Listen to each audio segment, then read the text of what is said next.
ይህች ደሴት ሴት ብትሆን ኖሮ ለመግለጽ ቃላት የሚያጥሩላት ውበቷ ሰማይን ጠቅሶ ቁመናዋ ባህርን ሰንጥቆ የወጣ የእግዚአብሔር ልዩ ጥበብ መገለጫ ትሆን ነበር። አዎ ይህች ደሴት ሴት ብትሆን ኖሮ ጸጉሯ እንደ ጥቁር ድንጋይ የጠቆረ እንደ ንቁ እሳተ ገሞራ የሚቀጣጠል ፍቅር ያላት ግን ደግሞ እንደ ማር የሚጣፍጥ አሎሃ የሚል ሳቅ ያላት የዋህ እመቤት ትሆን ነበር። ቆዳዋ በፀሐይ የተጠበሰ ወርቅ፣ አይኖቿ እንደ ፓስፊክ ውቅያኖስ ጥልቅና ሰማያዊ፣ ጥርሶቿ ደግሞ እንደ ነጭ አሸዋ የሚያብረቀርቁ፣ ስታልፍ ስትራመድ ልክ እንደ ባህር ማዕበል እየተዘዋወረች እንደ ረቂቅ ነፋስ እየተሽለመለመች በሄደችበት ሁሉ የአበባ መዓዛን የምትረጭ የወንድ ልጅ ልብ በቁማ የምታደርግ ሴትን ልጅ ደግሞ በቅናት የምታቃጥል አስማተኛ ትሆን ነበር። የጥንት ነገስታት ዘውዳቸውን ደፍተውላት፣ ጀግኖች ሰይፋቸውን ጥለውላት፣ ገጣሚያን ስለ ውበቷ ተቀኝተውላት የማይጠግቡላት የውበት ሁሉ ማማ የፍቅር ሁሉ መጀመሪያ ናት። ነገር ግን ይህች ውበት ብቻ አይደለችም። በደረቷ ላይ እሳት ያዘለች፣ በውስጧ ንቁ እሳተ ገሞራ የሚተምባት፣ ስትቆጣ ምድርን የምታንቀጠቅጥ፣ ስትታረቅ ደግሞ አዲስ መሬትን የምትፈጥር፣ ሞትና ሕይወትን በአንድ ላይ የያዘች ምስጢር ናት። አበው ሲተርቱ ያልታደለ ንጉሥ ንብረቱን ያጣል፣ ያላየ ሰው ደግሞ በውበት ይቀናል ይላሉ። ታዲያ ይህች ሴት ብትሆን ኖሮ ዓለምን የምታስገብራት ዛሬ በካርታ ላይ ሃዋይ ተብላ የምትጠራው በአሜሪካ እቅፍ ውስጥ ያለችው ግን ደግሞ የራሷ የሆነ የንግስትነት ክብር ያላት አስደናቂ ደሴት ናት። ውበቷን አይተን ሳንጠግብ ታሪኳ ሰምተን ሳንጨርስ ዛሬ ይህችን የእግዚአብሔርን እጅ ሥራ የውቅያኖስን ዕንቁ የፍጥረት ሁሉ ተአምር በዝርዝር ልናያት ተነስተናል። ቁጭ በሉና ይህንን እንቆቅልሽ መሰል እውነተኛ ታሪክ ለካፍላችሁ። ከውበቷ ጀርባ ደግሞ ሌላ የሚገርም ምስጢር አለ። የሃዋይ ሰዎች ስም እንደ ባህሪያቸው ጥልቅ እንደ ተራሮቻቸው ረጅም ነው። በዓለማችን ላይ ረጅሙን ስም የያዘችው ታዳጊም የዚችው ደሴት ፍሬ ናት። ለመጥራት ትንፋሽ የሚያጥር ለመጻፍ ወረቀት የማይበቃቸው የማይመስሉ ስሞቻቸው ዝም ብሎ የፊደላት ክምር አይደሉም። እያንዳንዱ ስም የታሪክ ድርሳናት፣ የቤተሰብ ኩራትና የተፈጥሮ በረከት በውስጡ የታመቀበት ነው። ስሟን ስንጠራት ታሪኳን እንደመተረክ ይቆጠራል። ነገር ግን ይህች የውቅያኖስ ዕንቁ ሁልጊዜም በአሜሪካ ጥላ ስር አልነበረችም። በአንድ ወቅት የራሷ ሰንደቅ ዓላማ፣ የራሷ ሕግና የራሷ ንጉሳዊ ቤተሰብ የነበራት የሃዋይ መንግስት ማለትም ኪንግደም ኦፍ ሃዋይ ነበረች።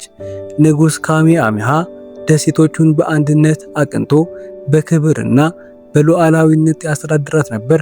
ታዲያ ምን ያደርጋል፣ የውበቷ ወሬ ዓለምን ሲያካልል አይናቸውን የጣሉባት አልጠፉም። በ19ኛው ክፍለ ዘመን መጨረሻ ላይ የአሜሪካ ነጋዴዎችና የፖለቲካ ሰዎች በደሴቲቱ ላይ ያላቸው ተጽዕኖ በረታ። በመጨረሻም በ1893 ዓ.ም የመጨረሻዋ ንግስት በኃይል ከዙፋኗ እንድትወርድ ተደረገች። ንግስቲቱ ለህዝቧ ደህንነት ስትል ዘውዷን ብታስቀምጥም ልቧ ግን ሁሌም ከሀገሯ ነፃነት ጋር ነበር። ከጥቂት ዓመታት ቆይታ በኋላም በ1959 ዓ.ም ሃዋይ በይፋ የዩናይትድ ስቴትስ 50ኛ ግዛት ሆና ተቀላቀለች። ዛሬ አሜሪካዊ ብትሆንም ነፍሷ ግን አሁንም ያንን ጥንታዊ የንጉሳዊ ክብርና የነፃነት መንፈስ እንደያዘች ትኖራለች። ይህች ደሴት ግን ዝም ብላ ከአፈርና ከጭቃ የተበጀች እንዳይመስላችሁ። ሃዋይ በእሳት የተጠመቀች ከባህር ስር በፈነዳ የእሳተ ገሞራ ወላፈን የተወለደች ደሴት ናት። ዛሬም ድረስ ማውና ሎዋ በሚባለው ግዙፍ እሳተ ገሞራ ውስጥ የጋለ እሳት ይተነፍሳል። ያ የጋለ እሳት ከባህሩ ጋር ሲጋጭ አዲስ መሬትን ይፈጥራል። ሃዋይ ዛሬም ድረስ እያደገች ያለች በየቀኑ የምትወለድ ሕያው ምድር ናት። ልክ እንደ ውስጣዊ ፍቅሯ እሳቷን መቼም አይጠፋም። ታዲያ ይህን ሁሉ ኃይልና እሳት ይዛ የሰዎቹ ልብ ግን እንደ ቅቤ ይራራ ነው። ሲቀበሏችሁ አሎሃ ይሏችኋል። አሎሃ ማለት ዝም ብሎ ሰላምታ አይደለም፣ የህይወት እስትንፋስን ማጋራት ማለት እንጂ።